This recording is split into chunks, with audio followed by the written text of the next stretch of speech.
În sanctuarul Trinity, sute de suflete își găsesc adăpost după ce au fost abandonate pe străzi și salvate de voluntari asociației Serious Animal Rescue. Până de curând, câinii trăiau într-un spațiu amenajat în localitatea Căpușul Mic. De un an, membrii ONG-ului au strâns bani din donații și sponsorizări și au amenajat pe un spațiu generos acest sanctuar.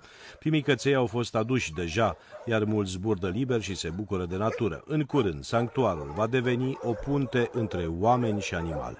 Va fi pe viitor centru de etologie, un loc în care oamenii pot veni să interacționeze pozitiv cu căței din grija noastră, un loc în care oamenii pot să vină să vadă dacă un cățel ar fi potrivit pentru ei, să vadă cum interacționează cu el, să vadă în cazul în care mai au încă un cățel, să vadă dacă interacționează bine cu cățelul lor, dacă au copil, să vadă dacă interacționează bine cu copilul, să vadă oarecum tot ce înseamnă. De asta, prima dată la noi, la adopție, există o lună de foster în care oamenii pot să-și dea seama dacă e câinele potrivit pentru ei. Oamenii să-și dea seama dacă sunt pregătiți să adopte un animal sau nu, tocmai pentru a preveni abandonul. Deci, practic, aici nu o să facem altceva decât să educăm oameni și câini pentru o conviețuire cât mai normală pentru cele două specii, astfel încât să reducem abandonul. De ani de zile, voluntarii salvează animalele de pe străzi sau de la familii abuzive. Câinii rămân aici până la adopție. Toate acțiunile să se concentreze pe prevenție, respectiv OAT-urile să aloce fonduri pentru sterilizarea animalelor de companie cu proprietar, fiindcă animalele de companie cu proprietar sunt sursa animalelor de pe stradă. Toată lumea a văzut ce s-a întâmplat la Târgu Jiu, cam asta se întâmplă și la nivel de județul Cluj.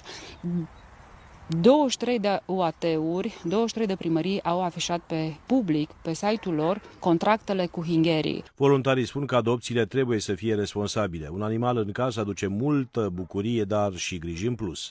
Pentru că mulți nu înțeleg acest lucru, se întâmplă ca după o perioadă câinii să fie înapoiați. Trebuie să ne raportăm că un câine, un animal de companie, e un nou membru al familiei, căruia trebuie să asigure anumit standard de viață, respectiv mâncare de calitate, plimbări, dacă mergi în vacanțe și nu-și duci câinele cu tine, să ai suficient bani încât să-i cazezi undeva.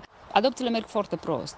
Adică oamenii care își doresc un animal, cei mai mulți dintre ei, își doresc un status simbol și atunci merg și cumpără câini de la înmulțitori, care este o ilegalitate, iar o chestie pe care lumea o știe puțin, în loc să adoptă deja un câine care există, un câine sănătos, un câine care cu care se creeze o relație. În grija Serious Animal Rescue sunt peste 220 de animale, iar hrana lor costă aproximativ 3.000 de lei pe zi.